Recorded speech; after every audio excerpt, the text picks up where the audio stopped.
Halo Bunda, ketemu lagi dengan saya dengan Dr. Komang dalam channel Dr. Danen Channel. Sebelumnya saya mengucapkan banyak terima kasih kepada Bapak dan Bunda di sana yang sudah dengan setia mengikuti channel kami, channel Dr. Danen Channel.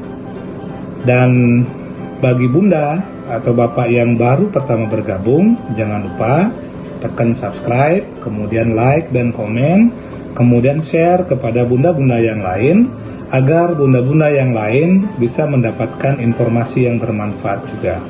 Sebelumnya juga saya minta maaf karena kesibukan saya, tidak semua pertanyaan yang ada di kolom komentar bisa saya jawab semuanya.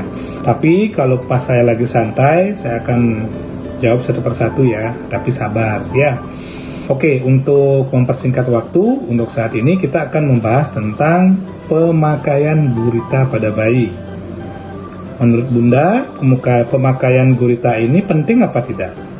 Nah, soalnya kalau di daerah saya lumayan saya temukan ya, banyak kasus Bunda masih memberikan gurita pada bayinya. Banyak alasan yang saya tanya ketika Bunda datang ketemu saya tanya alasannya pakai gurita apa. Yang pertama, supaya katanya anaknya tidak perutnya buncit ya. Kemudian yang kedua, supaya katanya anaknya tidak pusarnya bodong.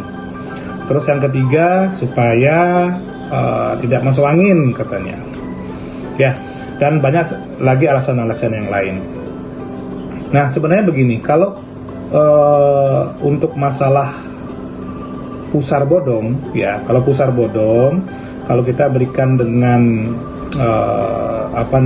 pemberian gurita itu tidak tepat ya, itu cuma bisa menyembunyikan pusar bodong tersebut. Nah, sebenarnya kalau bayi yang mengalami pusar bodong ya, kalau kita kenal dalam dunia medis itu hernia umbilikalis, itu biasanya akan membaik dengan sendirinya ya, kecuali kalau hernianya besar sekali. Nah, itu biasanya kita melakukan konsul ke dokter bedah, apakah perlu dilakukan tindakan apa tidak gitu. Tapi kalau hernianya masih tidak terlalu besar, itu masih bisa dia menutup sendiri. Kemudian yang kedua, supaya perutnya tidak buncit katanya. Nah, sebenarnya begini, normalnya untuk bayi yang baru lahir, perut ya, ukuran perut dan dengan dada ini lebih besar perutnya memang, karena anatominya seperti itu. Nanti semakin besar usianya dari bayi ini, maka proporsionalnya akan seimbang ya antara perut dengan dadanya. Kalau bayi-bayi baru lahir memang perutnya dominan lebih buncit dia ya, makanya Bunda nggak usah khawatir, nggak usah dipakaikan bedong. Nah, kemudian dari penjelasan tersebut timbul pertanyaan dari Bunda biasanya, kalau memang gurita ini tidak disarankan kepada bayi, emang ada efek samping kan gitu ya. Nah, kita sekarang bahas untuk masalah efek sampingnya. Oke, yang pertama, kalau pada normalnya manusia ya, kalau kita yang sudah dewasa, itu ada dua jenis pernapasan, pernapasan dada, pernapasan perut. Nah, kalau kita yang sudah dewasa, sudah anak-anak, ini kita pernapasan pakai pernapasan dada. Sedangkan pada bayi lebih dominan pernapasan perut. Nah, ketika bayi ini memakai pernapasan perut dan kita pasangkan gurita di situ, maka apa yang terjadi? Bayi ini bisa mengalami sesak nafas. Dia susah dia bernapas.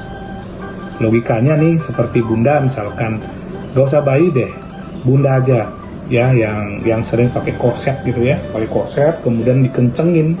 Kira-kira kita susah nggak bernapas? Sama kayak bayi, apalagi bayi itu masih menggunakan pernapasan perut.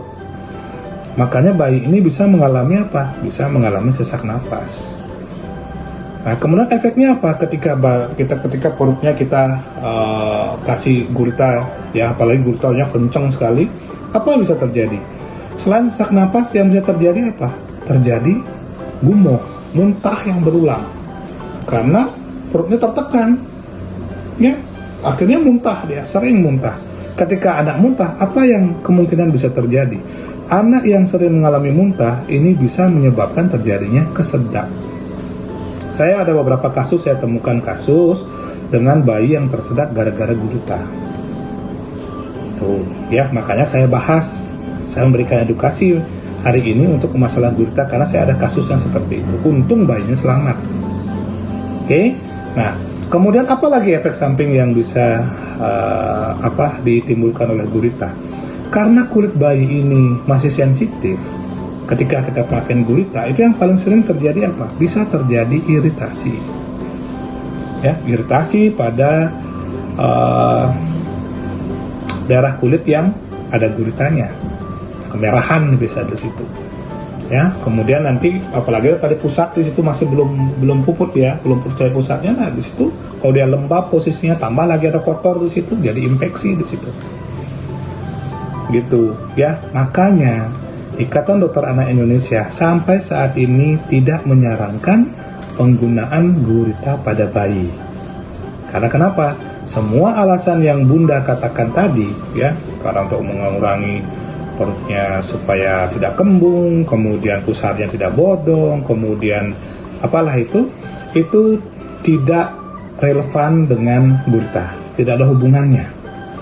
Ya, tapi efek samping yang ditimbulkan seperti yang saya jelaskan tadi.